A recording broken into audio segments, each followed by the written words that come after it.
মানুষের জীবনে সবসময় কিছু না কিছু ঘটে চলেছে। কখনো ভালো কিছু ঘটে, আবার কখনো দুর্ঘটনা ঘটে। এবার যখনই কোনো দুর্ঘটনা ঘটে, মানুষ ঈশ্বরের কাছে প্রার্থনা করে যে হে ঈশ্বর, আমাকে রক্ষা করুন, এই বিপদ থেকে আমাকে উদ্ধার করুন। বা সে সেই সমস্ত দোষ চাপিয়ে দেয় নিজের প্রারব্ধ, নিজের ভাগ্যের ওপর। কিন্তু যদি আপনি গভীরভাবে ভাবেন, তাহলে প্রত্যেক দুর্ঘটনা, বাধা এবং বিপদ আপনার জীবনে শুধু একটাই উদ্দেশ্য নিয়ে আসে, আপনাকে আরো যোগ্য করে তোলার জন্য। যদি আপনাদের একটা উদাহরণ দিই, বর্ষার ঋতুতে যখন প্রচন্ড মাত্রায় বৃষ্টি পড়ে, ছাদ থেকে জল পড়তে থাকে, তখন আপনি নিশ্চিত করে নেন, স্থির করে নেন যে এবার আমি এই ছাদকে নতুন করে বানিয়ে তুলব, আরো শক্তিশালী বানিয়ে তুলব, আরো দৃঢ় বানাবো। আপনার জীবনে যখন কোনো অসুখ করে, তারপর আপনি জীবনে আরো সাবধানী হয়ে যান, আরো সতর্ক হয়ে যান, স্থির করে নেন যে এটা যেন দ্বিতীয়বার না হয়, ঠিক কিনা? এই বিপদ, এই দুর্ঘটনা, এই সংকট, এগুলো জীবনে আসবে আপনাকে আরো শ্রেষ্ঠ করে তোলার জন্য। এবার এটা আপনার ওপর। আপনি একে ভাগ্যের পরিহাস বলে মনে করবেন, নাকি ঈশ্বরের সংকেত মনে করবেন, যিনি আপনাকে আরো শ্রেষ্ঠ করে তুলতে চান? সিদ্ধান্ত আপনারই। আসুন আর আমার সাথে ভালোবেসে বলুন, রাধা রাধা। এই সংসারে যখনই দুজন মানুষ একত্রিত হয়ে কোনো সমস্যার বিষয়ে আলোচনা করেন, তখন হয় সবার শেষে কোনো না কোনো সমাধান বের করেন, বা কোনো না কোনো বিবাদ করেন। এই বিবাদ হলো মনুষ্য জীবনের সব থেকে বড় ঝামেলা, সব থেকে বড় সমস্যা। ভেবে দেখুন, এই বিবাদ কেন হয়? তখনই হয় যখন বার্তালাপ ঠিকমতো হয় না। আর বার্তালাপ ঠিকমতো কেন হয় না? কারণ বেশিরভাগ সময় মানুষ একটাই ভুল করে বসে। সামনের মানুষের কথা শোনেন, কিন্তু তার উত্তর দেবার জন্য, তার কথার মর্ম বোঝার জন্য নয়। কিন্তু যেদিন থেকে, যে মুহূর্ত থেকে আপনি এটা শিখতে শুরু করে দেবেন যে আমি অপরের কথা শুনব, কিন্তু সেটা বোঝার জন্য, তাকে উল্টে জবাব দেবার জন্য নয়, সেদিন থেকেই বিবাদের সমাপ্তি ঘটবে আর বার্তালাপ স্পষ্ট হয়ে যাবে। দেখুন, হয় সামনের মানুষের কথা বুঝতে শিখুন, বা নিজের বক্তব্য ভালোভাবে সামনের মানুষটাকে বুঝিয়ে বলুন। বার্তালাপ নাকি বিবাদ, আপনি কোনটা চান? সিদ্ধান্ত আপনার। আসুন আর আমার সাথে ভালোবেসে বলুন, রাধা রাধা। অনেক সময় আমাদের মনেই ভাবনা আসে যে আমাদের নিরীহ স্বভাবের সুযোগ নিয়ে এই সংসারের মানুষ শুধু আমাদের দুঃখই দেয়। কতবার এমন মনে হয় যে আমরা সবাইকে সাহায্য করার জন্য এগিয়ে যাই, আর সকলে আমাদেরই দোষ দেয়।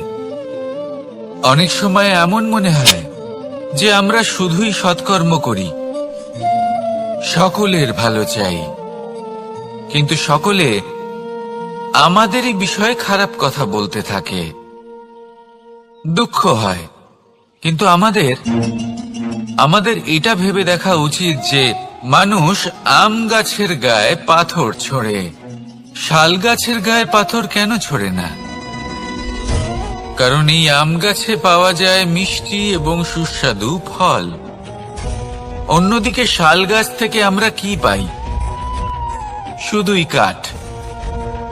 তাই যদি আপনাকে কেউ কথা শোনায়, আপনাকে কোনো কিছুতে বাধ্য করার চেষ্টা করে, আপনার বিষয়ে অনুচিত কথা বলে, তাহলে নিশ্চয়ই আপনার মধ্যে এমন বিশেষ কিছু আছে যা তাদের মধ্যে নেই। নিজের মধ্যে আত্মবিশ্বাস বাড়িয়ে তুলুন, ধন্যাত্মক ভাব আনুন, সৎকর্ম করতে থাকুন, কোনো কটুতা এই মনে প্রবেশ করতে দেবেন না। এই মন সুপ্রসন্ন হয়ে বলবে, রাধা রাধা। এ হলো এক আম গাছ, আর খুব যত্ন সহকারে আমি এটা বড় করেছি। প্রথমে বীজ বপন করেছি, তারপর সিঞ্চন করেছি, তারপর এর থেকে অঙ্কুর বেরিয়েছে, তারপর দিন প্রতিদিন আমি এতে জল দিয়েছি। আস্তে আস্তে ওর পাতা বেরিয়েছে, তারপর ও একটা গাছের আকার ধারণ করেছে।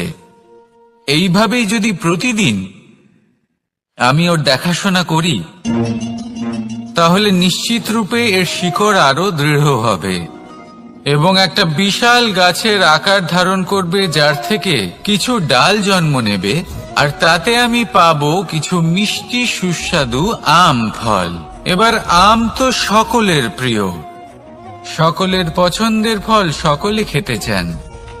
কিন্তু আম পাওয়ার জন্য আগে আপনাকে সেই গাছের যত্ন নিতে হবে। যদি আপনি গাছ লাগিয়ে তারপর ভুলে যান, তাহলে সেই গাছের কি হবে?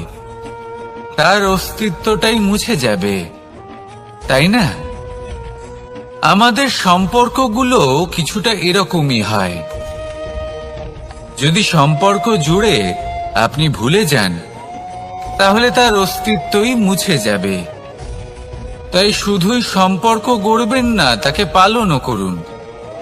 নিশ্চিত রূপে আপনার এই সম্পর্করূপী বৃক্ষের ডালে আনন্দের মিষ্টি সুস্বাদু আম ফল নিশ্চয়ই পাওয়া যাবে। তাহলে প্রত্যেক দিন প্রত্যেক সম্পর্ক পালন করুন, তার থেকে আনন্দ লাভ করুন। এই মন ভালোবেসে বলবে, রাধা রাধা। হাস্য, হাসি জীবনে অত্যন্ত মূল্যবান হয়। কথায় আছে যে হাসি এবং হাস্য আমাদের জীবনে ওষুধের মতো কাজ করে, আমাদের সুস্থ রাখে, আমাদের জীবনের অনুভূতিগুলিকে আরো সুন্দর করে তোলে। কিন্তু প্রত্যেক ওষুধের মতোই এর সাথেও এটাই হয়। প্রত্যেক ওষুধ সঠিক সময়, সঠিক মাত্রায়, সঠিকভাবে গ্রহণ করতে হয়। যদি এরকম না হয়, তাহলে এই ঔষধও শরীরের ক্ষতি করে দিতে পারে। এবার আপনি ভাবতে পারেন, হাসি থেকে কিভাবে ক্ষতি হতে পারে? আপনি যদি অন্য কারোর উপরে হাসেন, তাহলে হয়তো তার মনে কষ্ট হতে পারে, তার অন্তরের মিত্র হয়তো শেষ হয়ে যেতে পারে, আর অন্তরের শত্রু জেগে উঠতে পারে। কিন্তু এটাই যদি আমরা সকলকে সাথে এনে সকলের সাথে হাসি, তাহলে হয়তো আমাদের অন্তরের এই হৃদয়ের ভেতরে লুকিয়ে থাকা যে শত্রু, তা শেষ হয়ে যেতে পারে, আর অন্তরের বন্ধুসত্তা প্রকাশিত হতে পারে। ঠিক কি না? এবার আপনাকে উদাহরণ দিই। যখন দ্রৌপদী দুর্যোধনকে নিয়ে হেসেছিল, তখন তা মহাভারতের সৃষ্টির কারণ হয়েছিল। কিন্তু সেইখানেই যখন পার্থ আর মাধব একসাথে বসে মৃদুমন্দ হাসতেন, তখন ধর্ম স্থাপন করা হয়েছিল। তা আপনি কি চান? কাউকে নিয়ে হেসে তাকে আঘাত করতে চান, নাকি সকলকে একসাথে এনে তাদের হাসিয়ে তুলে ধনাত্মক প্রভাব ফেলতে চান? সিদ্ধান্ত আপনার। আসুন আর আমার সাথে ভালোবেসে বলুন, রাধা রাধা। সিংহ। কথায় আছে সিংহ হলো বনের রাজা। কিন্তু যখন সিংহের তথা বনের রাজার খিদে পায়, তখন তাকেও বাইরে এসে কর্ম করতে হয়। কোন হরিণ নিজে সিংহের সামনে এসে এটা বলে না যে, আরে আপনি হলেন বনের রাজা, আপনি আমাকে ভোজন রূপে গ্রহণ করুন, আমি নিজের প্রাণদান করতে প্রস্তুত রয়েছি। এমন তো কখনোই হয় না। সিংহকে গুহা থেকে বাইরে বেরোতেই হয়, বনে ঘুরে বেড়াতে হয়, ধৈর্য ধরতে হয়, বিভিন্ন ধরনের পরিশ্রম করার পরেই তার ক্ষুধা নিবারণ হয়। হরিণ নিজে থেকে তার কাছে চলে আসে না। সেইভাবেই জীবনে কি সাফল্য আমাদের কাছে নিজে থেকে হেঁটে আসে? কখনোই আসে না। ততক্ষণ আসে না যতক্ষণ না আমরা পরিশ্রমের পথে চলা শুরু করছি। পরিশ্রম করতে থাকুন, এই পরিশ্রমের পথে অগ্রসর হতে থাকুন। যতক্ষণ আপনি পরিশ্রমের পথ ধরে এগোতে থাকবেন, সাফল্য আপনার কাছে আপনা আপনি চলে আসবে। তাহলে জীবনে নিরন্তর প্রয়াস করুন, পরিশ্রম করতে থাকুন, সাফল্য লাভ করুন, আর আমার সাথে ভালোবেসে বলুন, রাধা রাধা। জীবনে ক্ষমা চাওয়া তাও কিছুটা সহজ, ক্ষমা করতে পারা অত্যন্ত কঠিন। ক্ষমা 2 অক্ষরের এই শব্দ হতে পারে, কিন্তু অত্যন্ত বড় এই শব্দ, অত্যন্ত গুরুত্বপূর্ণ এই শব্দ। কখনো কখনো অন্য কাউকে ক্ষমা করে দেওয়া তাও কিছুটা সহজ কাজ, কিন্তু নিজেকে ক্ষমা করতে পারা অত্যন্ত কঠিন হয়ে দাঁড়ায়।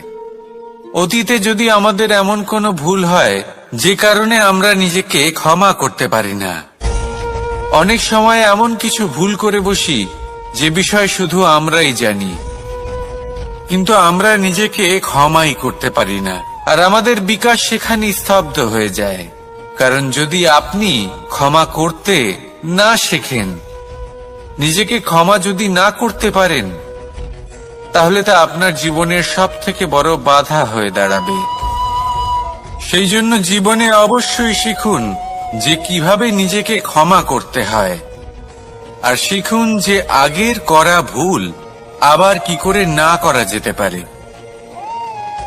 এই মন হালকা হবে আর প্রসন্ন হয়ে বলবে, রাধা রাধা। আপনি কখনো কোনো সরোবরের দিকে তাকান, যার জল হলো শান্ত, স্থির। আপনি স্পষ্ট দেখতে পাবেন সেই সরোবরের তলদেশে কি রয়েছে। তাতে সাঁতরে বেড়াচ্ছে সুন্দর মাছ, চকচকে কিছু পাথর, স্বর্ণরূপী বালি, সবই আপনি দেখতে পাবেন। কিন্তু যখনই আপনি একটা ছোট্ট পাথর তুলে সেই জলে ছুঁড়ে ফেলবেন, তখন সেই জল বিচলিত হবে, আর সেই স্পষ্টতা ন্যূনতম হয়ে যাবে। তারপর কিছুই স্পষ্টভাবে দেখা যাবে না। এই ঘটনা মানুষের সাথেও ঘটে। মানুষ যদি বিচলিত হয়ে পড়ে, তখন সে বুঝতে পারে না যে বর্তমানে কি হয়ে চলেছে আর ভবিষ্যতে কি করা উচিত। কিন্তু সেই মানুষ যদি শান্ত থাকেন, স্থির থাকেন, ধন্যাত্মক থাকেন, তাহলে নিশ্চিত রূপেই বুঝতে পারবেন যে বর্তমানে কি করতে হবে আর ভবিষ্যতে কি করতে হবে। তাই নিজের মধ্যে সেই স্থিরতা আনুন, সেই ধৈর্য ধরুন, নিজেকে শান্ত রাখুন, আর সবার মধ্যে ভালোবাসা ছড়িয়ে দিন। এই মন প্রসন্ন হয়ে বলবে, রাধা রাধা। সম্পর্ক এ হলো এক বন্ধন যা আমাদের এক সূত্রে বেঁধে রাখে। কিন্তু এমন কিছু ব্যক্তি থাকেন যারা এই সম্পর্কের বিষয়ে নিজস্ব একটা ধারণা করে ফেলেন, যে সম্পর্ক এরকম হওয়া উচিত, সম্পর্ক সেরকম হওয়া উচিত। আমি এই সম্পর্কের জন্য কত কিছু করেছি এই ব্যাখ্যা করতে থাকেন, আর তার বদলে অনেক কিছু প্রত্যাশাও করেন। কিন্তু সত্য হলো এটাই যে সব সম্পর্ক একরকমের হয় না, কিন্তু প্রত্যেক সম্পর্কের একটা বিশেষত্ব থাকে।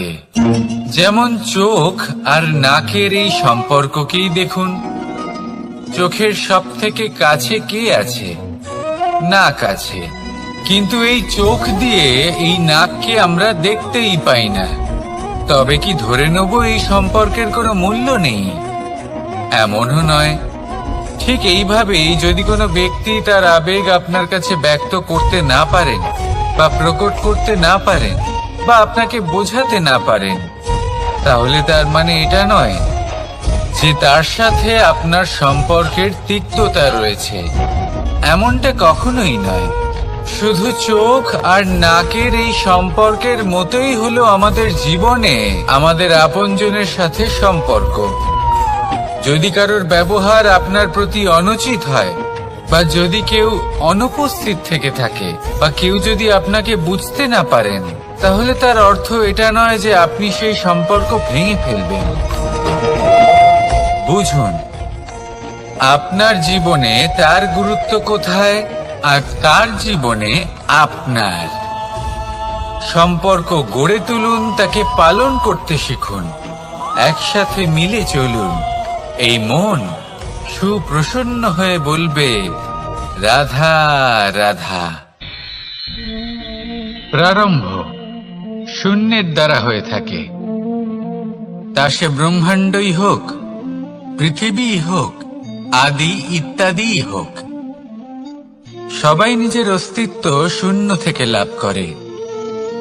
এই শূন্য যার নিজের কোনো অস্তিত্ব নেই, কিন্তু সে সকলকে অস্তিত্ব দান করে থাকে।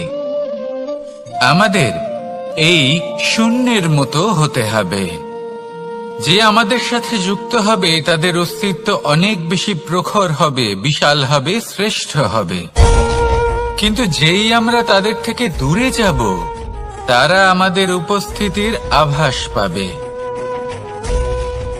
আমাদের গুরুত্ব বুঝতে পারবে।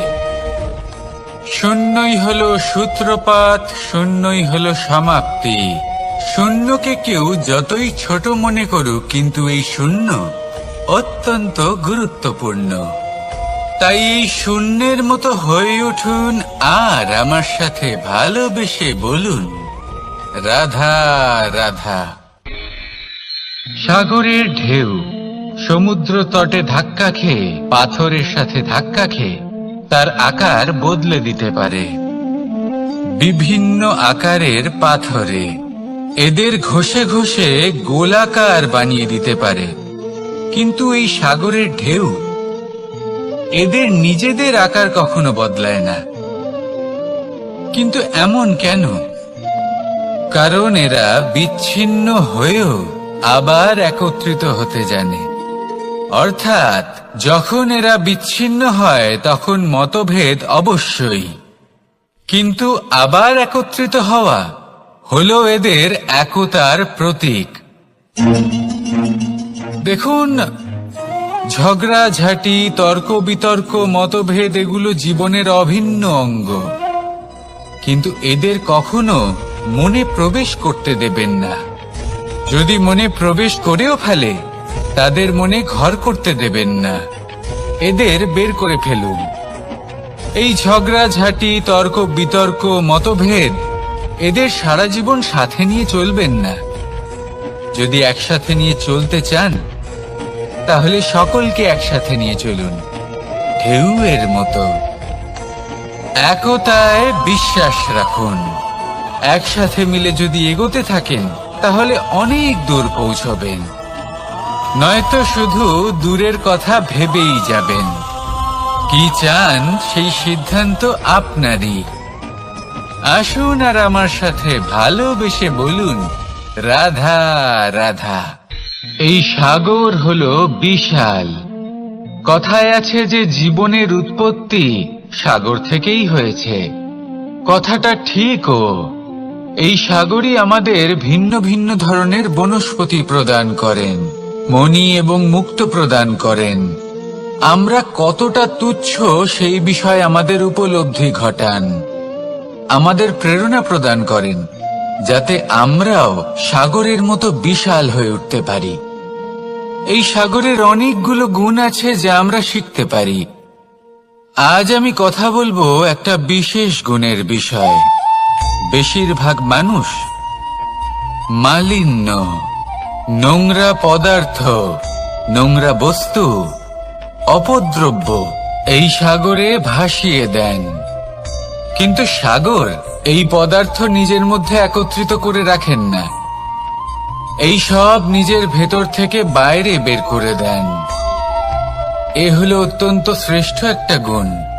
কিন্তু এই কাজকেও সার্থক করার জন্য সাগরেরও একটা তটের প্রয়োজন পড়ে, যেখানে সাগর এই সব বস্তু বাইরে বের করে ফেলতে পারে। আর মানুষও ভিন্ন কিছু নন। দেখুন, মানুষেরও তো একটা তটের প্রয়োজন পড়ে। এই তট, তিনি হয়তো আমাদের গুরু হতে পারেন, আমাদের মা বাবা হতে পারেন, ভাই বা মিত্র হতে পারেন, বা হয়তো সেই সমস্যাগুলি যার থেকে আমরা দূরে পালিয়ে যাচ্ছি। কারণ যখন আপনি এই সমস্যাগুলির সম্মুখীন হবেন, শেষ পর্যন্ত আপনি শিক্ষাই পাবেন। সব থেকে বেশি গুরুত্বপূর্ণ এই মনকে পবিত্র রাখা। আর তার জন্য একটাই উপায় আছে, এই মন তার মন্থন করা।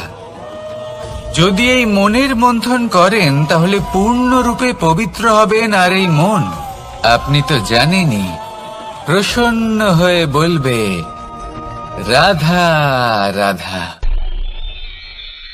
নেকড়ে, নেকড়ের বিষয়ে আমরা সকলে জানি। ওরা খুবই নিষ্ঠাবান এবং অত্যন্ত সতর্ক থাকেন। ছোট ছোট মূর্খতা করে বসেন। এনারা হাড় চিবোতে খুব ভালোবাসেন, কিন্তু চিবোতে চিবোতে এদের মাড়ি ছড়ে যায়। সেখান থেকে রক্তপাত হতে থাকে। সেই রক্ত ওনারা পান করেন, আর ওনাদের মনে হয় এই রক্ত হাড় থেকেই পাচ্ছেন। ওনারা ভাবেন যে এই হাড় চিবিয়ে আমরা আনন্দ লাভ করছি, কিন্তু আসল সত্য হলো এটাই যে ওনারা নিজেদেরই ক্ষতি করছেন। আমরা মানুষ, আমাদের সাথেও এমনটাই হয়। কখনো কখনো ভুলবশত আমরা এমন কোনো কাজ করি, আর আমাদের মনে হয় যে আমরা বাইরে থেকে আনন্দ লাভ করছি, কিন্তু সত্য হলো এটাই যে আমরা শুধুই ক্ষতিগ্রস্ত হচ্ছি। এটা হলো খুব বড় একটা শিক্ষা, যা আমাদের শেখা উচিত।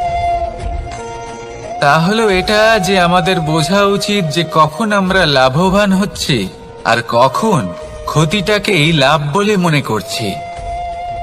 এই শিক্ষা যদি আপনি প্রাপ্ত করতে পারেন, তাহলে এই সংসারে আপনার থেকে বেশি প্রসন্ন আর কেউ থাকবেন না। তাহলে আসুন আর আমার সাথে ভালোবেসে বলুন রাধা রাধা। মানুষের জীবনে তিনটি গুণ অত্যন্ত প্রয়োজনীয়: শ্রদ্ধা, বিনম্রতা, যোগ্যতা। যদি জ্ঞান লাভ করতে চান তাহলে শ্রদ্ধার প্রয়োজন। যদি মান লাভ করতে চান তাহলে স্বভাবে বিনম্র হওয়া প্রয়োজন। আর যদি মনোবাঞ্ছিত স্থান লাভ করতে চান তাহলে যোগ্যতার প্রয়োজন। বিষয়টা সহজ। শ্রদ্ধা আপনাকে জ্ঞান দেবে, নম্রতা আপনাকে মান, আর যোগ্যতা উচিত স্থান দেবে। কিন্তু যদি আপনি এই তিনটি গুণ সম্মিলিত করেন, তাহলে এমন কিছু লাভ করবেন যা এই সব কিছুর থেকে অনেক ঊর্ধ্বে: সম্মান। আর এ হলো সেই সম্মান যা প্রত্যেক মানুষের নিজের জীবনে লাভ করতে চেষ্টা করা উচিত। কারণ এই হলো সেই সম্মান যার কারণে আপনি চলে যাওয়ার পরেও এই সংসার আপনাকে ভালোবাসবে আর মনে রাখবে। আসুন এসে বলুন রাধা রাধা। বনের মধ্যে যদি আপনি কোনো বিষাক্ত সাপ দেখেন তাহলে কি করবেন? আপনি তখনই তার থেকে দূরে পালাতে চেষ্টা করবেন। আর এটা কেন করবেন? নিজের রক্ষার্থে। এই কথা আমি নয় মেনে নিলাম, কিন্তু নিজের জীবনে এটা করেন না কেন? আপনি যেখানেই যান, যে স্থানেই যান না কেন, প্রত্যেক সময় প্রত্যেক মুহূর্তে এমন বিষাক্ত সাপ আপনি অবশ্যই খুঁজে পাবেন। আর সেই সাপ নয় যাদের আপনি বনে খুঁজে পাবেন। এরা হলো সেই সাপ যা আপনাকে পাপ করতে বাধ্য করবে। আপনার অন্তরের বাসনা, ক্রোধ, অহংকার লোভ, ঈর্ষা এদের বৃদ্ধি ঘটাবে। দেখুন, বনের এই সাপ আপনাকে একবার ছেড়ে দিতেও পারে, ছোবল নাও মারতে পারে, কিন্তু এই যে পাপরূপী সাপ আছে তা অবশ্যই ছোবল মারবে। কর্ম যদি করেন তাহলে অবশ্যই ফল পাবেন। সেই জন্য যখনই কোথাও যাবেন, যদি এমন কাউকে দেখেন, যদি এমন কিছু দেখেন যে আপনাকে পাপ করতে বাধ্য করছে, তাহলে সেই মুহূর্তে সেখান থেকে পালিয়ে যান। যেমন বনের সাপ দেখে আপনি পালাতে থাকেন। সৎকর্মের রক্ষা অত্যন্ত আবশ্যক। আসুন আর আমার সাথে ভালোবেসে বলুন, রাধা রাধা। যদি কোনো সিংহ বানরের মতো গাছে চড়তে চেষ্টা করে তাহলে কি হবে? একটা মাছ যদি মাটিতে হাঁটতে চেষ্টা করে তাহলে কি হবে? তারা বিফলই হবে। কিন্তু এরকম কেন হয়?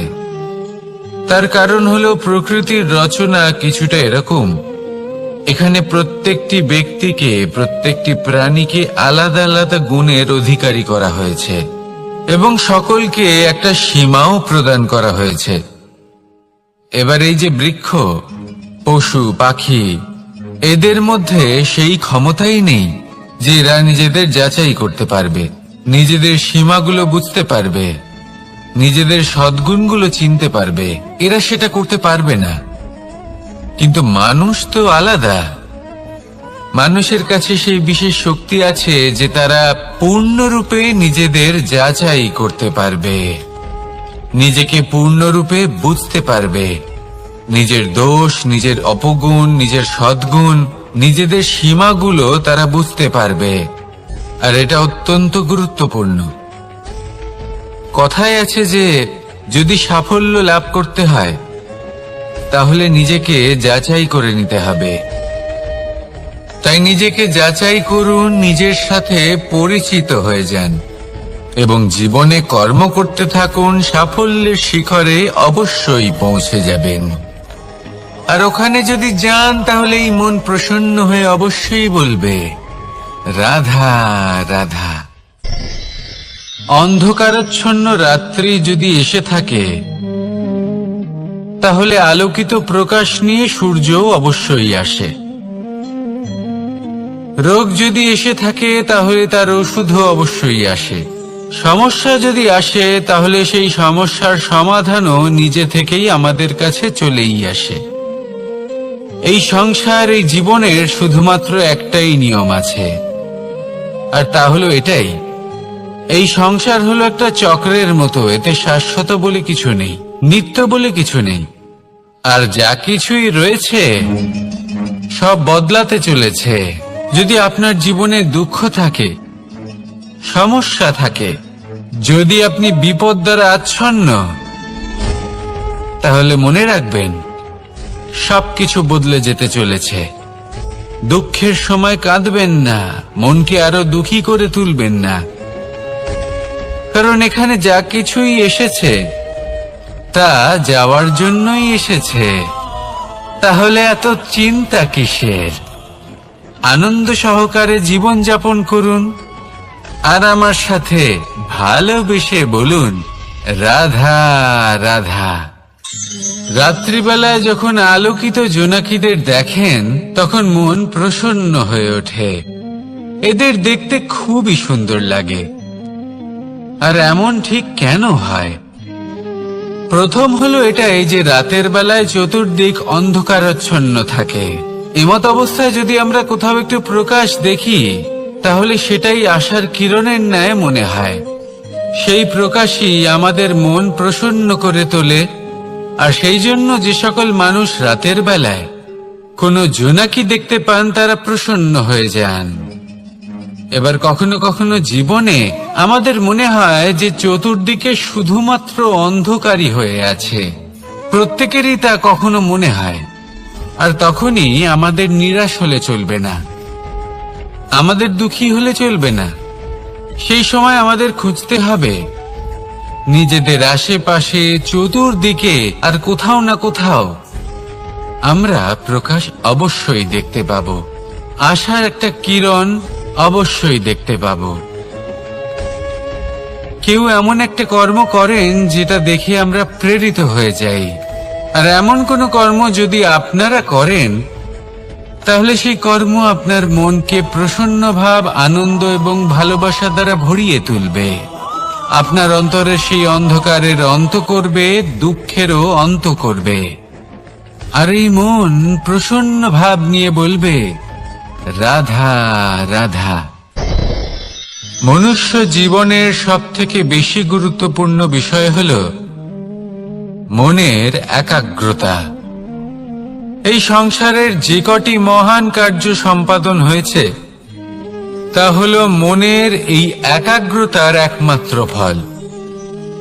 আপনি অবশ্যই দেখে থাকবেন, অনেক ছোট বড় নদী যা বয়ে চলে তাদের সামনে একটা বাঁধ নির্মাণ করা হয় সেই সব নদীর জল সঞ্চয় করতে। বাঁধ হয়ে গেলে প্রয়োজন মতো বা মনের ইচ্ছে মতো তাকে ব্যবহার করা সম্ভব। এবার এটাই আমাদের মনের সাথেও সম্ভব। আমাদের মনের একাগ্রতা আজকের দিনে দাঁড়িয়ে বিভিন্ন ধরনের বিকার, ক্রীড়া এবং ভোগের মধ্যে ভাগ হয়ে গেছে। একে একত্রিত করতে হবে, একটা বাঁধ নির্মাণ করতে হবে, কর্মের বাঁধ।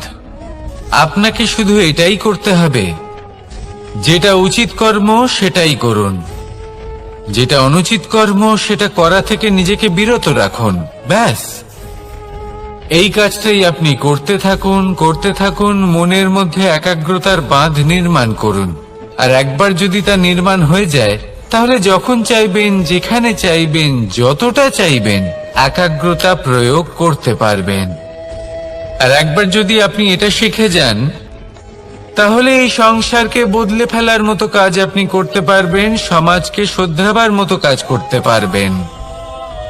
তাহলে এই মনকে একাগ্র করুন আর আমার সাথে ভালোবেসে বলুন, রাধা রাধা।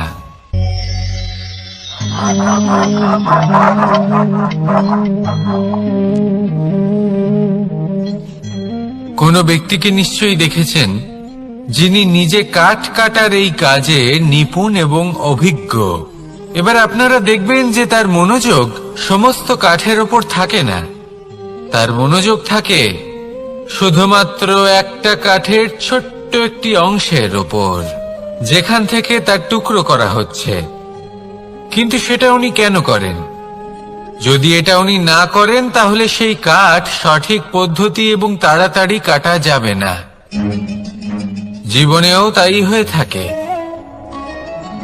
আপনি হয়তো কোনো লক্ষ্য স্থির করেছেন বা পথ নির্বাচন করেছেন বা কাজ স্থির করেছেন যেটা আপনি করেই ছাড়বেন।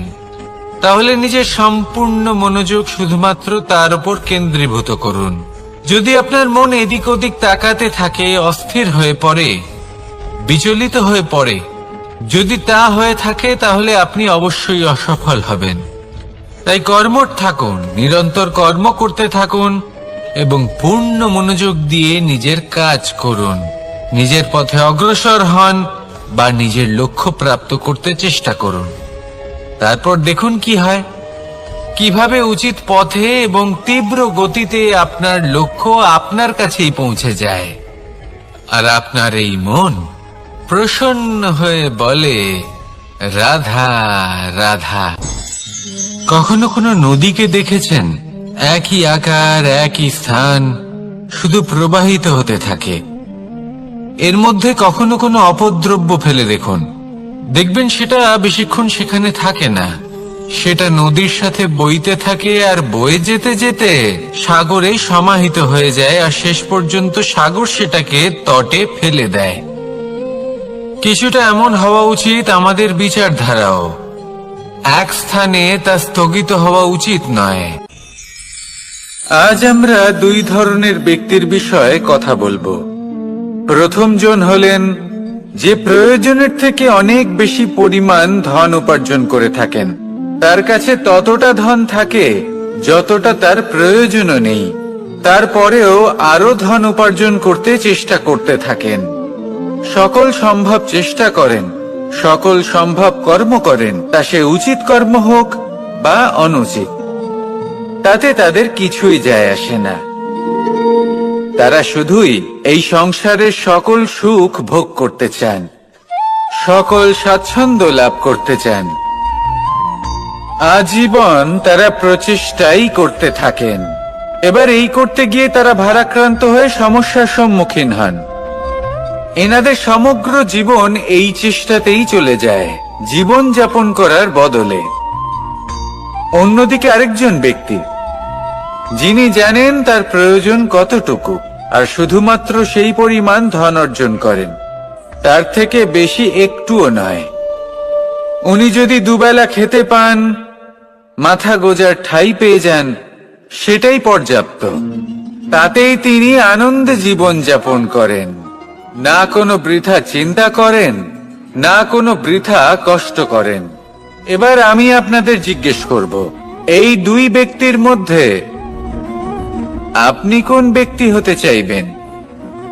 বেশিরভাগ মানুষ এটাই বলবেন যে আমরা সেই দ্বিতীয় মানুষ হতে চাই যারা সন্তুষ্ট। কিন্তু যদি মন দিয়ে দেখেন, আপনিও সেই কর্মই করছেন যা প্রথম ব্যক্তি করেন। আপনারা সবসময় চেষ্টা করে চলেছেন, এটাও লাভ করতে হবে, ওটাও লাভ করতে হবে, আমার এটারও প্রয়োজন, ওটারও প্রয়োজন। আপনি অনেক কিছু লাভ করেছেন, কিন্তু প্রশ্ন এটাই যে আপনার কি সেই সবকিছুর প্রয়োজন রয়েছে? এর উত্তর আপনার অন্তর মনে রয়েছে। আপনার মন জানে যে আপনার প্রয়োজন কতটুকু। সেখানে গিয়ে দেখুন। সন্তুষ্টি মানুষকে আনন্দ দেয়। মানুষ যতটা সন্তুষ্ট হবে, ততটাই সে আনন্দ লাভ করবে। এবার আপনাকে এই সিদ্ধান্ত নিতে হবে যে আপনি কখন আর কোথায় সন্তুষ্টি লাভ করবেন, কত কিছু লাভ করার পরে সন্তুষ্ট হবেন। এই উত্তর আপনি মন থেকে পাবেন। এই সমাজের চাহিদায় জড়িয়ে নিজেকে বিভ্রান্ত করবেন না। নিজের অন্তরের এই মিথ্যে অহংবোধকে প্রশ্রয় দিতে গিয়ে যদি আপনি এরকম প্রয়াস করতে থাকেন, তাহলে জীবনযাপন কখন করবেন? থেমে যান, শান্ত হয়ে যান, নিজের অন্তর মনে নিমজ্জিত হয়ে দেখুন যে সন্তুষ্টি কোথায়।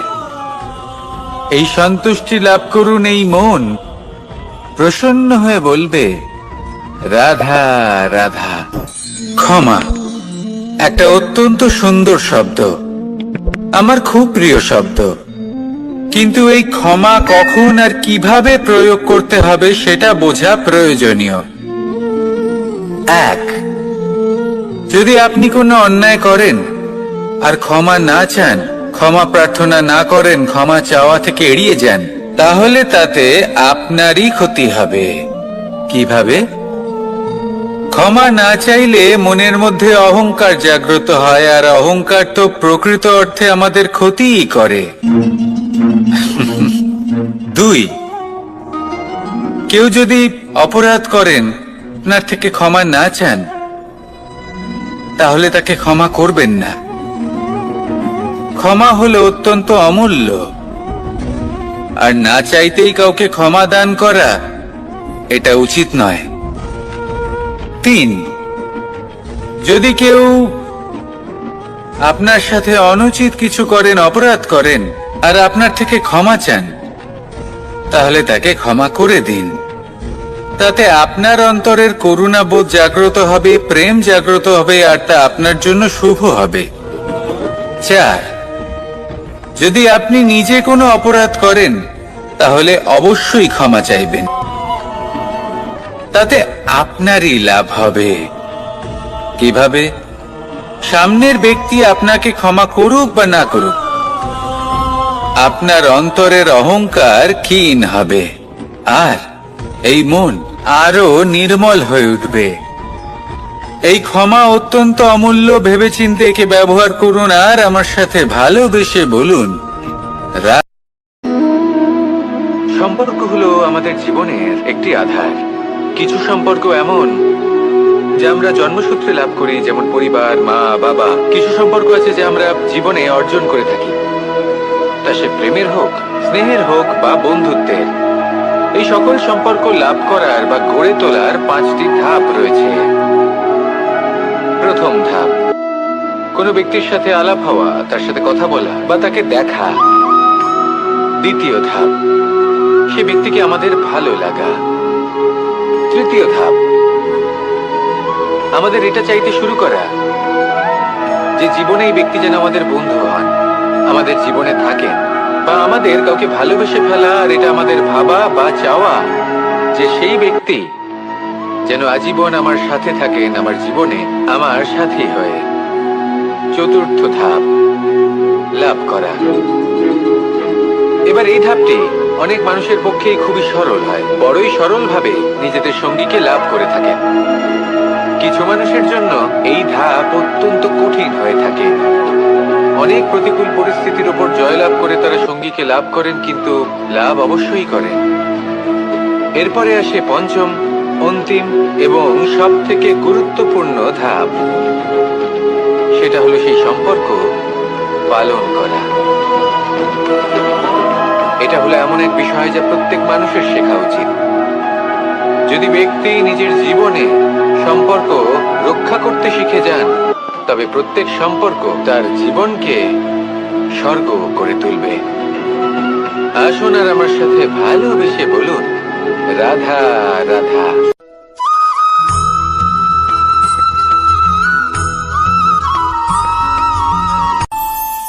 আমাদের মনে যখন কোনো প্রশ্ন ওঠে, কোনো দ্বন্দ্ব জাগে, তখন আমরা যাই আমাদের গুরুর কাছে, আমাদের আরাধ্যের কাছে গিয়ে জিজ্ঞেস করি।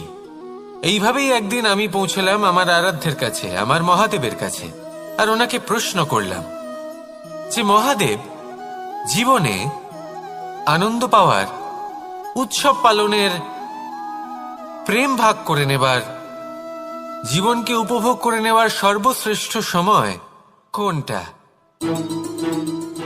মহাদেব হাসলেন আর উনি বললেন, জীবনে উৎসব পালনের সব থেকে শ্রেষ্ঠ দিন হলো মৃত্যুর ঠিক আগের দিনটা। প্রেম ভাগ করে নেওয়ার সব থেকে শ্রেষ্ঠ মুহূর্ত হলো মৃত্যুর ঠিক আগের মুহূর্ত। জীবনকে উপভোগ করে নেওয়ার সর্বশ্রেষ্ঠ প্রহর হলো মৃত্যুর 1 প্রহর পূর্বে। তখন আমি চমকে গেলাম। আমি বললাম, কিন্তু মহাদেব, মৃত্যু তো অনিশ্চিত, আমরা জানিও না কবে আমাদের মৃত্যু হবে। মহাদেব আবার হাসলেন। উনি বললেন যে যদি আমরা এভাবে জীবন কাটাই যে আমরা জীবনের প্রত্যেক দিন, প্রত্যেক মুহূর্ত, প্রত্যেক প্রহর শেষ বলে মনে করি, তাহলে আমাদের সমস্ত জীবন আনন্দের সাথেই অতিবাহিত হবে। কি বলেন?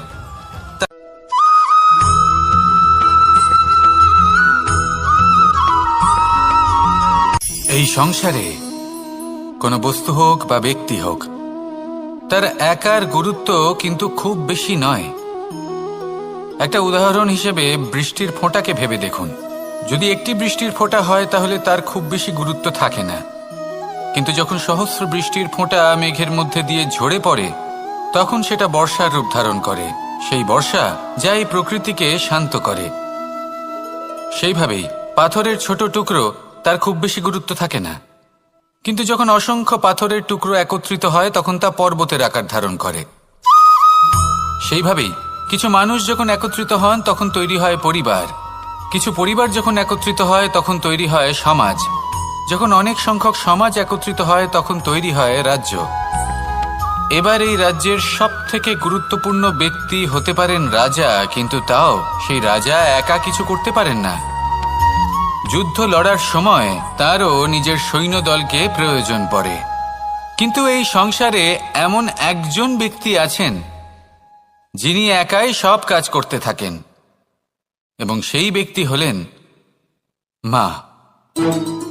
আমাদের জীবনে একজন পিতার ভূমিকা কিন্তু নিঃসন্দেহে অমূল্য, কিন্তু আমাদের সকলের জীবনে যে ভূমিকা একজন মায়ের তা অন্য কারোর থাকে না।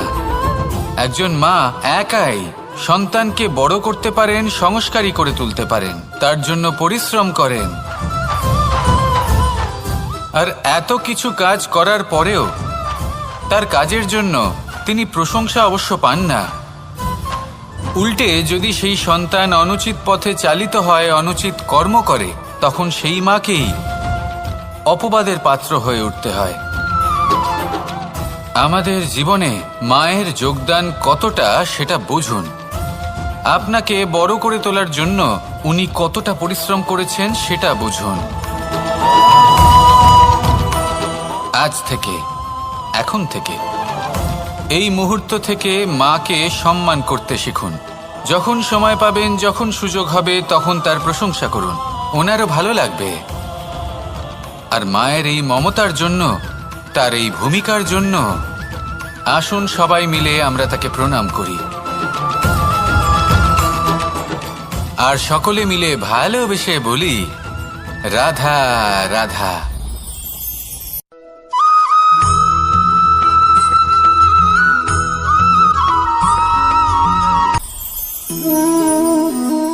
শক্তি এক অত্যন্ত বিচিত্র বস্তু, বা বলতে পারেন অনুভূতি। পিতা সবসময় চান যেন তিনি তার শক্তি পুত্রকে। আসুন আপনাকে সহজে বোঝাই। যদি আপনি সুপাত্র হন আর আপনাকে শক্তি দেওয়া হয়, তাহলে আপনি সেই শক্তির গুরুত্ব বুঝবেন, কোথায় সেই শক্তি প্রয়োগ করা উচিত সেটা বুঝবেন। আর এটা যেহেতু অর্জন করা শক্তি হবে, সেই শক্তির অপব্যবহার হবে না। কিন্তু যদি এই আপনি কুপাত্র হন আর যদি আপনাকে এই শক্তি দেওয়া হয়, তাহলে কি হবে? দেখতে গেলে এই শক্তি আপনি দান হিসেবে পেয়েছেন, তাই না আপনি এই শক্তির গুরুত্ব বুঝবেন আর না এর প্রয়োগ আপনি জানবেন। তার অপব্যবহার হওয়া সুনিশ্চিত। তাই যদি আপনি কোনো শক্তি অর্জন করতে চান, তাহলে আগে তার যোগ্য হয়ে উঠুন। পুত্র নয়, পাত্র হয়ে উঠুন। আর আমার সাথে ভালোবেসে বলুন, রাধা রাধা।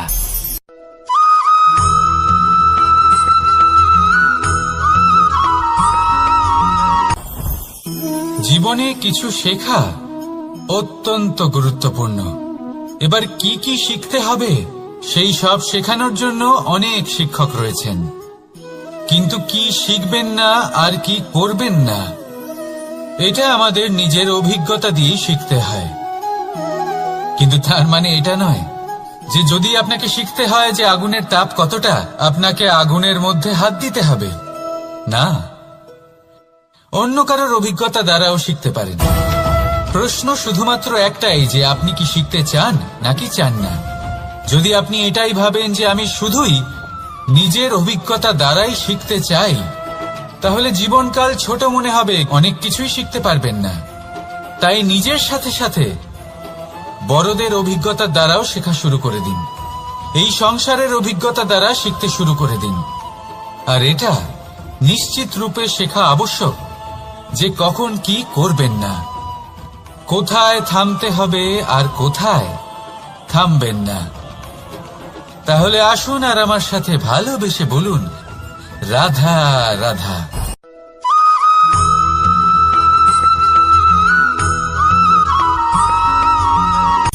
সূচের শেষে একটি ছিদ্র থাকে, যার দ্বারা আমরা এই সুতো পরাতে পারি।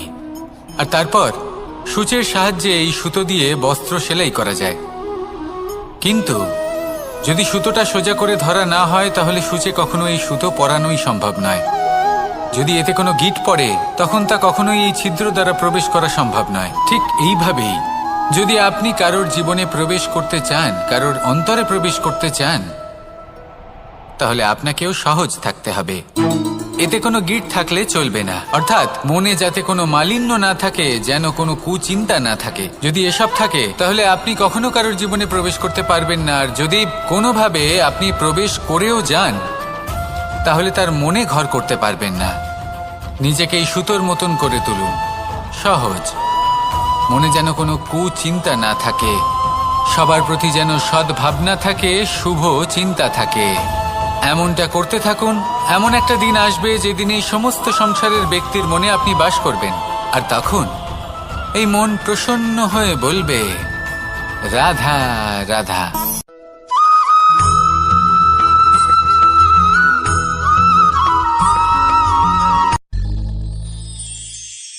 শিশিরের বিন্দু পাতার ওপর পড়ে আর তার গায়ে লেগে থাকে। পাতা তাকে শুষে নিতে পারে না। আর শেষ পর্যন্ত সে ঝরে পড়ে যায়। অন্যদিকে রয়েছে মেঘ এবং চাতক। এদের মধ্যে অনেক দূরত্ব থাকে। মেঘ থাকে আকাশে আর চাতক থাকে ধরিত্রীতে। কিন্তু যখন এই মেঘ থেকে বৃষ্টি ঝরে পড়ে, এই চাতক কিন্তু সেই জলই পান করে, নয়তো সে তৃষ্ণার্ত থেকে যায়। এবার অন্যদিকে দেখলাম শিশির বিন্দু আর পাতার এই সম্পর্ক। এরা খুব কাছাকাছি থাকে, ঘনিষ্ঠও থাকে। অন্যদিকে রয়েছে মেঘ এবং চাতকের সম্পর্ক, যাদের মধ্যে অনেক দূরত্ব থাকা সত্ত্বেও তারা খুব ঘনিষ্ঠ, তাই না? এই সারমর্ম খুব সরল।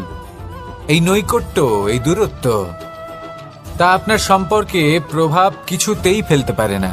এই নৈকট্য, এই দূরত্ব, এইসব হলো শুধুমাত্র মনের ব্যাপার।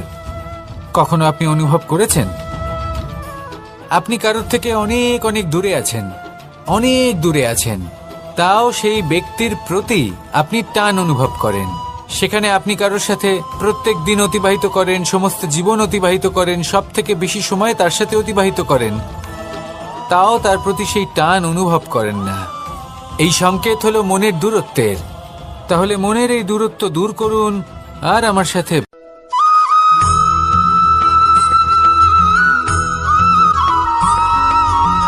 এই সংসারে সব থেকে বড় ব্যক্তি কে? আপনি বলবেন, এ কেমন ধরনের প্রশ্ন? কিন্তু এটা হলো সব থেকে উচিত প্রশ্ন। কেউ এর উত্তর দেবে যে সেই মহাপ্রতাপী রাজা, তিনি হলেন সব থেকে বড় ব্যক্তি, সেই বড় রাজনীতিবিদ, তিনিই সব থেকে বড় ব্যক্তি। আমি আপনাকে জানাই যে সংসারের সব থেকে বড় ব্যক্তি হলেন তিনি, যার সাথে দেখা করলে আপনি নিজেকে ছোট মনে করবেন না। কোনো ব্যক্তি যিনি সব থেকে বেশি শক্তিশালী, আপনি যদি তার সামনে যান, তাহলে উনি আপনার অন্তরের শক্তিকে বাইরে বের করে আনবে, আপনার অন্তরে লুকিয়ে থাকা শক্তিকে জাগ্রত করতে প্রেরণা প্রদান করবে। তিনি হলেন বড় ব্যক্তি, তিনি হলেন মহান ব্যক্তি। তিনি নন যিনি নিজের বল এবং ঐশ্বর্য দ্বারা আপনাকে তার সামনে ছোট প্রমাণ করবেন। এবং সেই জন্য মহাদেব আমার আরাধ্য হলেন আমার খুব প্রিয়। কারণ রাজা হোক বা ফকির, কেউ যদি ওনার সামনে যান তাহলে সে নিজেকে ছোট মনে করেন না। আপনিও যদি জীবনে অনেক বড় হতে চান, তাহলে কাউকে কখনো নিজেকে ছোট মনে করতে দেবেন না। তার অন্তরে বড় হয়ে ওঠার প্রেরণা প্রদান করুন। আসুন আমার সাথে ভালোবেসে বলুন, রাধা রাধা।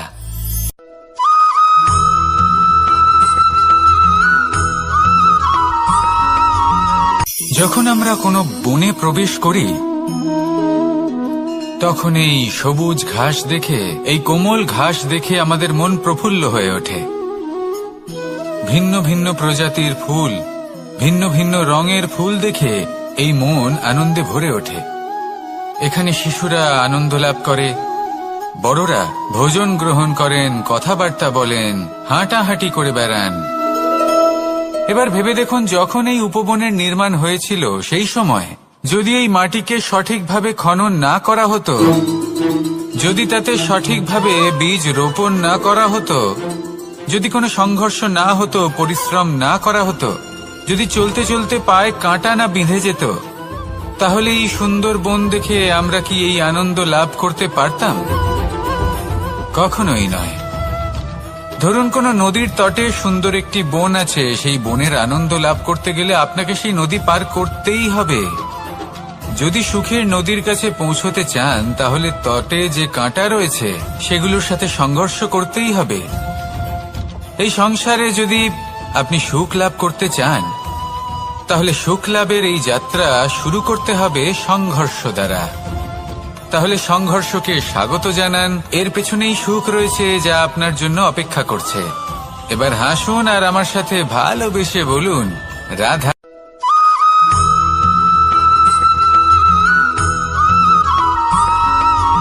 কথায় আছে, প্রত্যেক পুত্র তার পিতার প্রতিচ্ছবি হয়, আর সমস্ত প্রতিচ্ছবি চায় যেন সে তার অস্তিত্ব প্রাপ্ত করতে পারে। পুত্র চায় সে যেন তার পিতার মতো হয়, বা কখনো কখনো তার থেকেও শ্রেষ্ঠ হয়। সেটা কোনো অনুচিত ব্যাপার নয়। অনুচিত তখন হয় যখন পুত্র নিজের পিতার মতো হবার স্বপ্ন পূরণ করতে গিয়ে বা তার থেকেও শ্রেষ্ঠ হওয়ার স্বপ্ন পূরণে অনুচিত পথের আশ্রয় নেয়।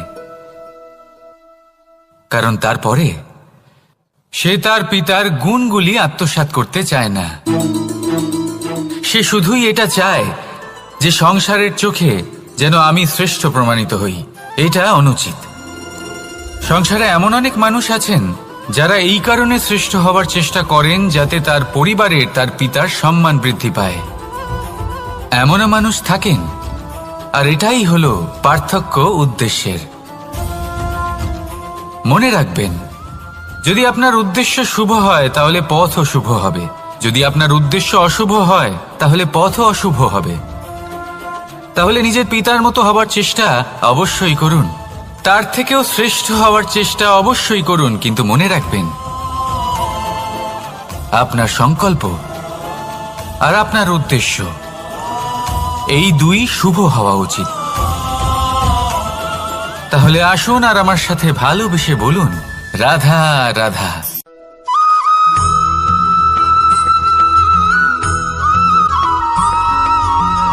পিতা আর পুত্রের সম্পর্ক অত্যন্ত মধুর হয়ে থাকে। পিতা স্বপ্ন দেখেন, তাকে পূর্ণ করার সকল সম্ভাব্য চেষ্টা করেন, কিন্তু তাও অনেক সময় ওনার স্বপ্ন অপূর্ণ থেকে যায়। তখন পিতা ভাবেন যে স্বপ্ন উনি পূর্ণ করতে পারেননি ওনার সন্তান তা অবশ্যই পূরণ করবে।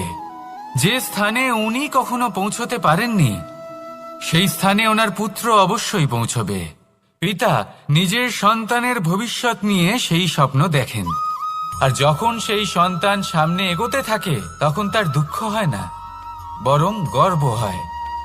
ওনার ভালো লাগে এটা দেখে যে ওনার সন্তান অনেক উন্নতি করছে।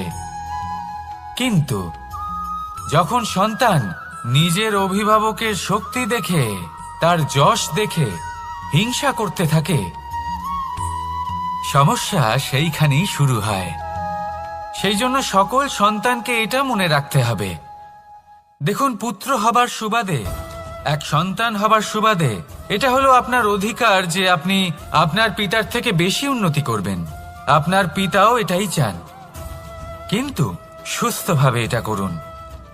একটা রেখা টেনে নিন যাতে আপনি তাতে এগোতে পারেন আর আপনার পিতার তাতে গর্ববোধ হয়, আর সেই বিষয়ে দুঃখ না হয় যে আমার সন্তান আমাকেই ছোট করার চেষ্টা করছে। ইতিহাস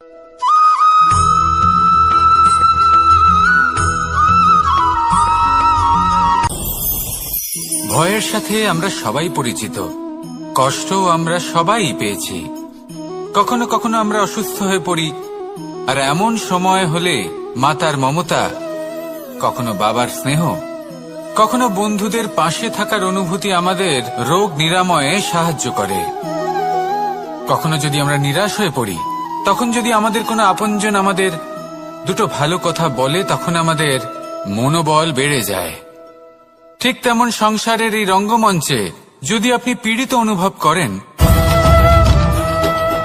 কিছু শুভ কথা আলোচনা করুন, কিছু স্তুতি গান করুন, কিছু মুহূর্তের জন্য হলেও নিজের ইষ্টদেবের কথা স্মরণ করুন আর প্রার্থনা করুন। সাহস বাড়বে, শক্তিও বৃদ্ধি পাবে এবং সামনে এগিয়ে চলার পথও দেখতে পাবেন। তখন এই মন প্রসন্ন হয়ে বলবে, রাধা রাধা।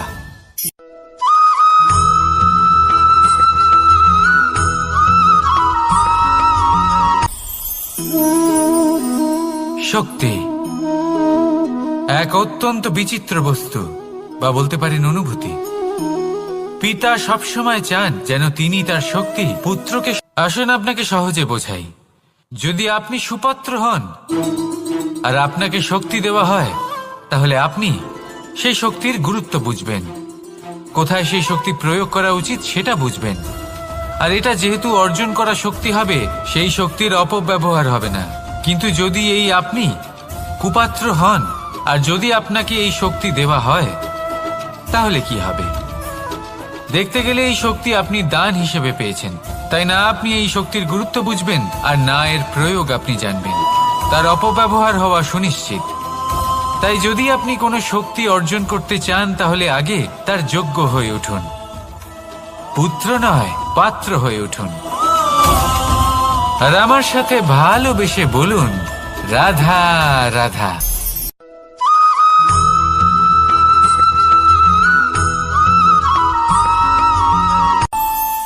আমাদের মনে যখন কোনো প্রশ্ন ওঠে, কোনো দ্বন্দ্ব জাগে, তখন আমরা যাই আমাদের গুরুর কাছে, আমাদের আরাধ্যের কাছে গিয়ে জিজ্ঞেস করি।